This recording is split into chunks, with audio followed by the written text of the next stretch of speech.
अधिवक्ता पुत्र की मौत के मामले को लेकर शनिवार को पल्लवी पटेल ने अपने कार्यकर्ताओं के साथ धरना प्रदर्शन किया। बाद में यह प्रदर्शन धीरे धीरे उग्र रूप धारण कर गया। पल्लवी पटेल अपने कार्यकर्ताओं को नेतृत्व करते हुए पुलिस बैरिकेडिंग तोड़ के आगे बढ़ने के प्रयास करती रही। इसी बीच पुलिस और उनकी पार्टी के कार्यकर्ताओं के बीच जोरदार नोकझोंक हुई। उल्लेखनीय है कि विगत दिनों वाराणसी के नटनियादाई स्थित खुशहाल नगर कॉलोनी में अधिवक्ता पुत्र की संदिग्ध परिस्थितियों में गोली लगने से मौत हो गई थी। इस मामले में पुलिस ने आरोपी को गिरफ्तार कर जेल भेज दिया, लेकिन इसके बावजूद मामला शांत नहीं हो रहा है। पल्लवी पटेल ने अपने पार्टी कार्यकर्ताओं के साथ धरना प्रदर्शन करते हुए एक प्रेस विज्ञप्ति जारी की और अपनी मांग रखी।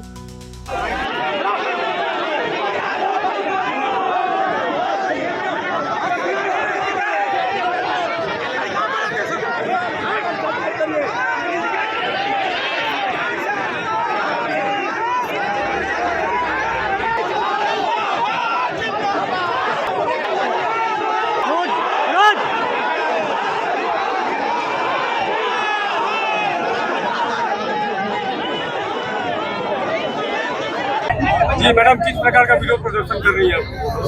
देखिए, विरोध प्रदर्शन नहीं है। वाराणसी में जो आज से 4 दिन पहले एक 12वीं के छात्र हेमंत पटेल को उसी के विद्यालय परिसर में गोली मार के हत्या कर दी गई थी, उसी परिवार और उस व्यक्ति के लिए हम यहाँ पर न्याय की मांग करने आए हैं। जब से हमारी पार्टी, हम सबको ये पता चला है, लगभग पूरा ही बनारस इस बात से हिला हुआ है। जो हमारे देश का भविष्य है, उनके साथ कोई कैसे ऐसे जघन्य अपराध कर सकता है। और इस बाबत हमने 3 दिन पहले भी धरना प्रदर्शन करके मांग करके एक मांग पत्र दिया था। हमने जब प्रशासन से उसमें अपडेट मांगना चाहा है तो हमें कोई भी अपडेट अभी तक नहीं मिला है। बल्कि सबसे ज्यादा अचरज की बात यह है कि जिस प्रकार से एक जो सत्ता का संरक्षण प्राप्त अपराधी है, जो सामंती सोच का व्यक्ति है, उसने कैसे दिन दहाड़े पिछड़े पटेल समाज के व्यक्ति को गोली मार दी और उसके बाद अभी तक जो है वो कार्रवाई सुनिश्चित नहीं की गई है। जो एफआईआर करी गई उसमें पहले हीला हवाली करी गई और फिर जब एफआईआर कर ली गई तो वहां पर जो मुक्त आरोपी थे उनको किसी न किसी तरीके से बहाने से बचाने का प्रयास किया जा रहा था। तो हमारी ये मांग है कि अगर हमारे माननीय प्रधानमंत्री जी ये कह रहे हैं कि पहलगांव में जो वहां पर पर्यटक मारे गए हैं, तो सबसे पहले मैं उनको बता दूं कि वहां पर जो मारे गए हैं वो इस देश के नागरिक हैं।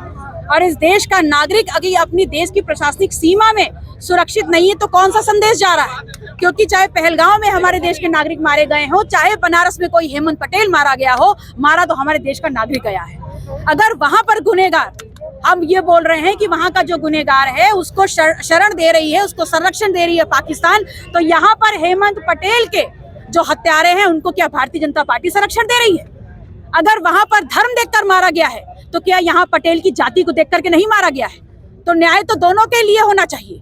और आतंकवाद की श्रेणी में अगर पहलगांव का इंसिडेंट आता है तो आतंकवाद की श्रेणी में इस बनारस में दिन दहाड़े हेमंत पटेल को जो मारा गया है वो भी आतंकवाद की इसमें आता है।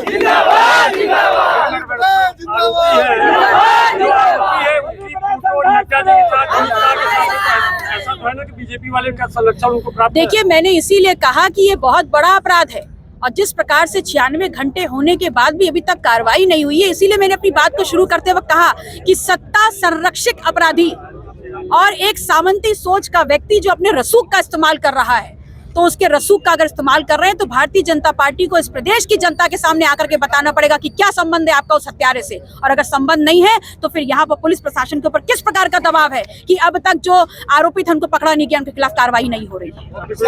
अधिकारी आपसे बात किया है कि नहीं? देखिए, अधिकारी तो बात कर रहे हैं लेकिन सब हीला हवाली वाली बातें हैं। और मैंने स्पष्ट तौर पे बोल दिया है कि जब तक जिस विद्यालय में ये घटनाक्रम हुआ है उसको सीज नहीं किया जाएगा और उसके सीज करने के लिखित ऑर्डर्स मेरे सामने नहीं आएंगे, मैं यहाँ से हिलने वाली नहीं हूँ। अभी आप यहाँ पर कितनी देर तक बैठे? जब तक मेरे सामने यहाँ पर प्रशासनिक अमला नहीं आता और मुझे वो लिखित ऑर्डर्स नहीं दिखाता है।